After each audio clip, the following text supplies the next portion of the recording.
आशुतोष दादा तुम आगे बढ़ो, काका साहेब तुम आगे बढ़ो. राष्ट्रवादी काँग्रेस पक्षाचा खाली नगरसेवक वेगळे, काम तर कोणतंच झालं नाही. म्हणजे तुम्हाला आम्ही त्यातनं सफर झालेलो आहे. आपण ते सोचलंय सगळं. नुसते कामाचे मोठे नाव झाले.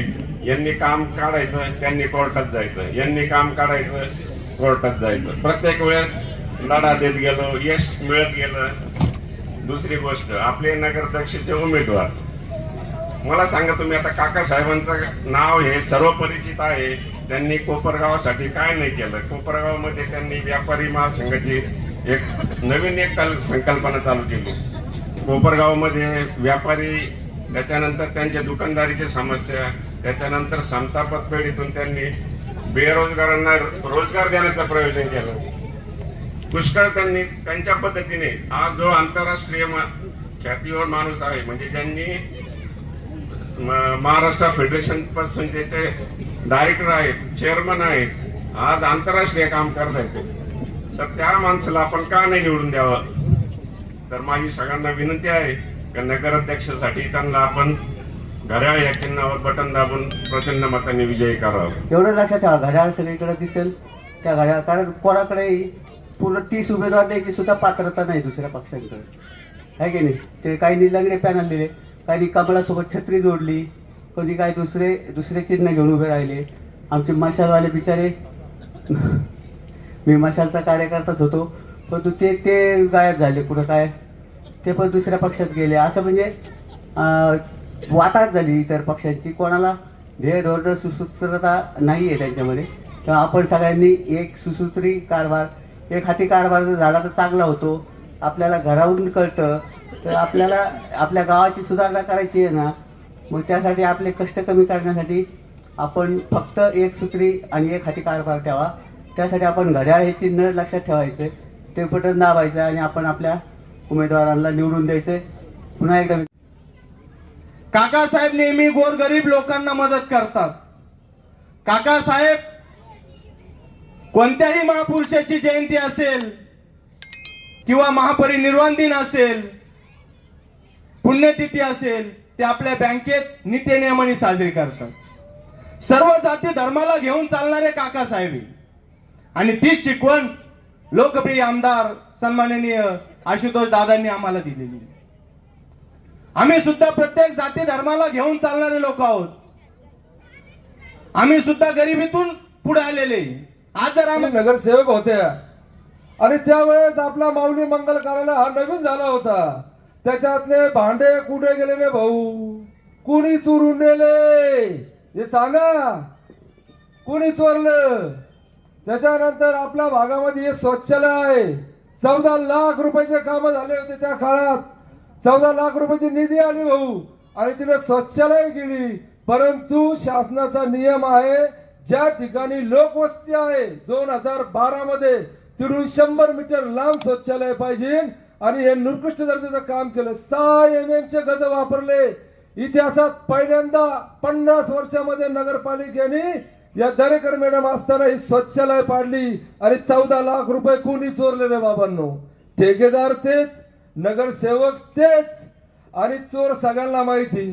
कारण की 5 नंबर तलावामध्ये कुणी टाकून ठेवलं तर भाऊ पाणी, त्यांचे नेते चोर, मग त्यांचे नगरसेवक सगळे चोर, हे सगळ्यांना माहिती.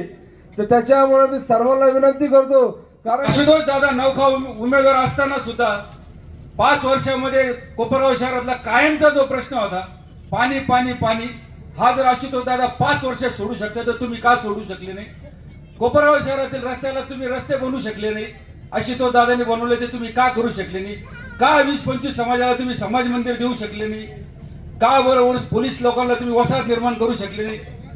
का तुम्ही उपजिल्हा रुग्णालय करू शकले नाही. हे सुद्धा कोपरगावच्या जनतेला माहीत आहे. तेव्हा कोपरगावची जनता आम्हाला निवडून देणार यात कुठल्याही प्रकारची शंका नाही. फक्त माझी जनतेला एकच विनंती आहे, मी नगराध्यक्ष झाल्यानंतर माझ्या विचाराचे 30चे 30 नगरसेवक निवडून आले पाहिजे. अशा प्रकारे मतदान करा. घड्याळाचे 30चे 30 उमेदवार निवडून आले पाहिजे. अन्यथा आशुतोष दादांनी जे कामं मंजूर केलेले आहेत त्यामध्ये खोडा घालण्याचा प्रयत्न हे विरोधक निश्चितपणे करतील. आशुतोष दादा पुढचे 4 वर्ष आमदार राहणार आहेत यात कोणाच्याही मनामध्ये शंका नाही. 1 वर्षापूर्वी आपणच त्यांना भरघोस मताने निवडून दिलं, 5 वर्षाकरता निवडून दिलं. त्याचे 4 वर्षे ते राहणार आहेत आणि प्रत्येक गावाला विकास निधी हा आमदारामार्फत मिळतो, माजी आमदारामार्फत मिळत नाही. तेव्हा आशुतोष दादा जो निधी आणणार आहे त्या निधीतून चांगल्या प्रकारची कामं करण्यासाठी दादांनी माझ्या अंडर 30 नगरसेवकांची टीम दिलेली आहे. तेव्हा या 30 नगरसेवकांच्या माध्यमातून मला कोपरगावचा विकास विकास आणि विकासच करायचा आहे. बंधू भगिनींनो, मी यापूर्वी सहकार चळवळीमध्ये काम करत होतो. राजकारणामध्ये 25 वर्षापूर्वी अनेक धोके झाल्यामुळे मी राजकारणापासून बाजूला गेलो होतो. परंतु आशुतोष दादांनी मला सांगितलं, अजित दादांनी मला विनंती केली, काका तुम्ही सहकारामध्ये जे काम करतात ते काम कोपरगाव करता करा. आणि मग नाही म्हटलं तरी मी कोपरगावचा जन्मलेला मुलगा आहे, कोपरगाव माझी जन्मभूमी आहे, कोपरगाव माझी कर्मभूमी आहे.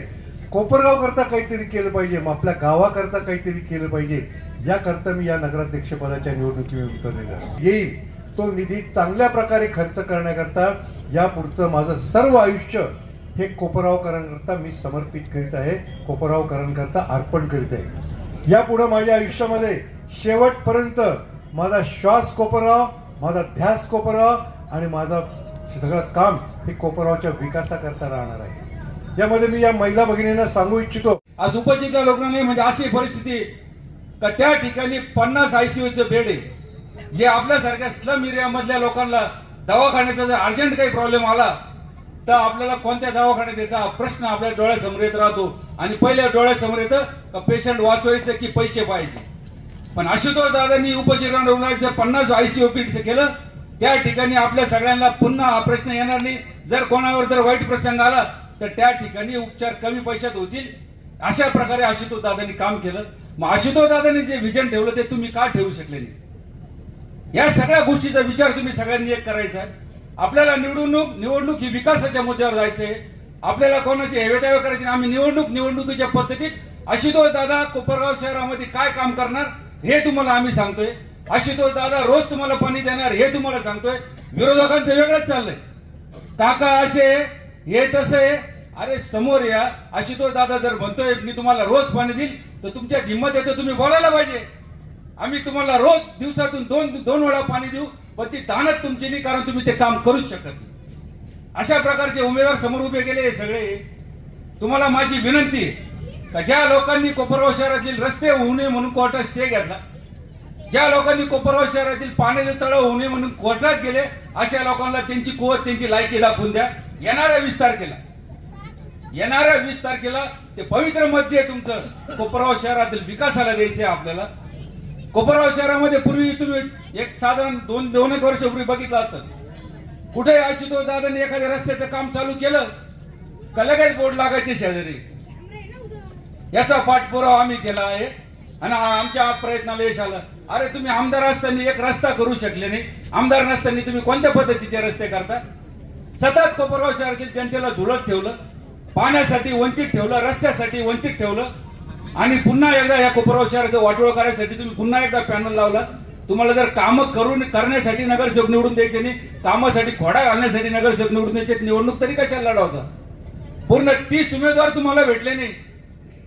तुमच्या चिन्हावर तुम्ही 30 उमेदवार सुद्धा लढू शकले नाही. आशुतोष दादांचे सरसगट 30 घड्याळे नगराध्यक्ष पदाचं घड्याळ तुम्हाला 30 उमेदवार भेटू शकले नाही कोपरगाव शहरामध्ये. तुम्ही काय आशुतोष दादाच्या विकासासमोर लढणार आहे? म्हणून तुम्हाला विनंती माझी, आशुतोष दादांनी जे काम केलं त्या कामाला आता निर्णायक वेळ आलेली आहे.